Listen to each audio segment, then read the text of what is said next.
The feel of the sun on my belly, she says. It is quite a belly, my friend, and I say, thank you, and so is yours.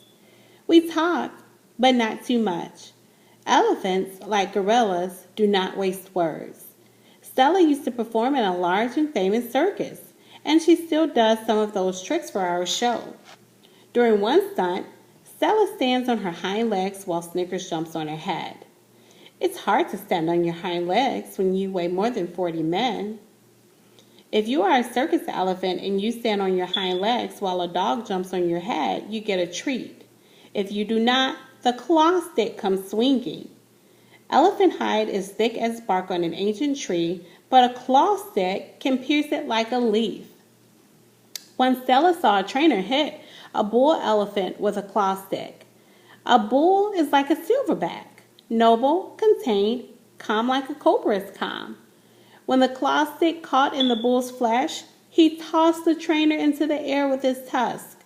The man flew, Stella said, like an ugly bird. She never saw that bull again. Stella's trunk. Stella's trunk is a miracle. She can pick up a single peanut with elegant precision, tickle a passing mouse, tap the shoulder of a dozing keeper. Her trunk is remarkable, but still it can't unlatch the door of her tumble-down domain. Circling Stella's legs are long ago scars from the chains she wore as a youth. Her bracelets, she calls them. When she worked at the famous circus, Stella had to balance on a pedestal for her most difficult trick. One day, she fell off and injured her foot.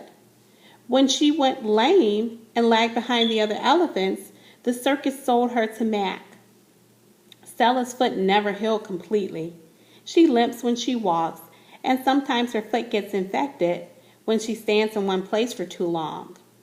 Last winter, Stella's foot swelled to twice its normal size.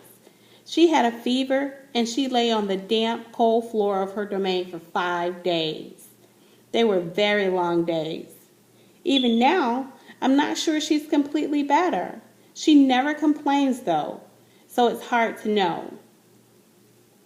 At the Big Top Mall, no one bothers with iron shackles. A bristly rope tied to a bolt in the floor is all that's required. They think I'm too old to cause trouble, Stella says. Old age, she says, is a powerful disguise. A plan. It's been 2 days since anyone's come to visit.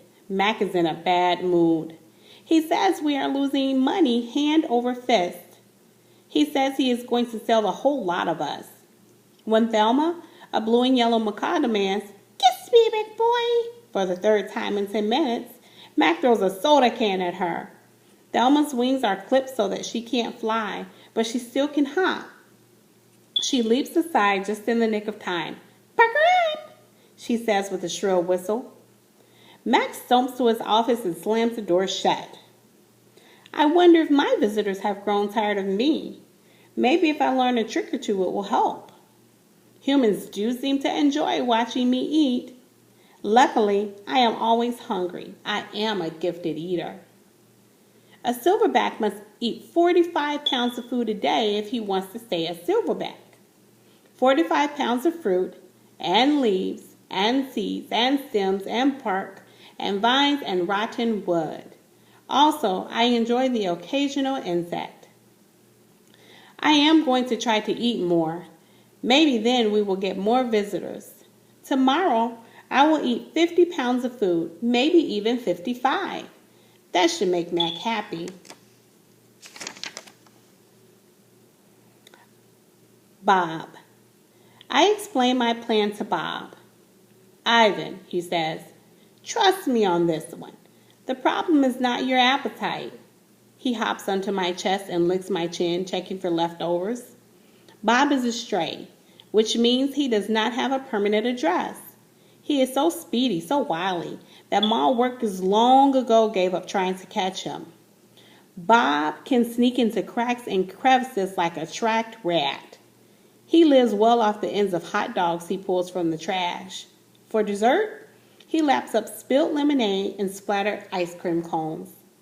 I've tried to share my food with Bob, but he is a picky eater and says he prefers to hunt for himself. Bob is tiny, wiry, and fast like a barking squirrel. He is nut-colored and big-eared.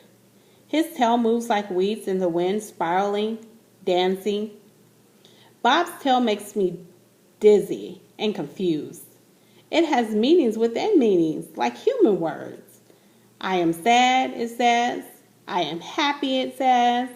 Beware, I may be tiny, but my teeth are sharp. Gorillas don't have any use for tails. Our feelings are uncomplicated. Our rumps are unadored. Bob used to have 3 brothers and 2 sisters. Humans tossed them out of a truck onto the freeway when they were a few weeks old. Bob rode into a ditch. The others did not. His first night on the highway, Bob slept in the icy mud of the ditch. When he woke, he was so cold that his legs could not bend for an hour. The next night, Bob slept under some dirty hay near the Big Top Mall garage bins. The following night, Bob found the spot in the corner of my domain where the glass is broken. I dreamed that I had eaten a furry donut, and when I woke in the dark, I discovered a tiny puppy snoring on top of my belly. It had been so long since I felt the comfort of another's warmth that I wasn't sure what to do. Not that I hadn't had visitors.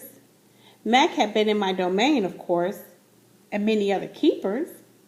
I'd seen my share of rats zip past, and the occasional wayward sparrow had fluttered in through a hole in my ceiling, but they never stayed long. I didn't move all night for fear of waking Bob. Wild. Once I asked Bob why he didn't want a home. Humans, I noticed, seem to be irrationally fond of dogs, and I could see why a puppy would be easier to cuddle with than, say, a gorilla. Everywhere is my home, Bob answered. I am a wild beast, my friend, untamed and undaunted. I told Bob he could work in the shows like Snickers, the poodle who rides Stella. Bob said Snickers sleeps on a pink pillow in Mac's office. He said she eats foul-smelling meat from a can. He made a face. His lips curled, revealing tiny noodles of teeth. Poodles, he said, are parasites. Picasso. Mac gives me a fresh crayon, a yellow one, and 10 pieces of paper. Time to earn your keep, Picasso, he mutters. I wonder who this Picasso is. Does he have a tire swing like me? Does he ever eat his crayons? I know I have lost my magic, so I try my very best. I clutch the crayon and think. I scan my domain. What is yellow? A banana. I draw a banana. The paper tears, but only a little. I lean back, and Mac picks up the drawing. Another day, another scribble, he says. 1 down, 9 to go. What is yellow? I wonder, scanning my domain. I draw another banana, and then I draw 8 more. 3 visitors. 3 visitors are here. A woman, a boy, a girl. I strut across my domain for them. I dangle from my tire swing. I eat 3 banana peels in a row. The boy spits in my window. The girl throws a handful of pebbles. Sometimes I am glad the glass is there.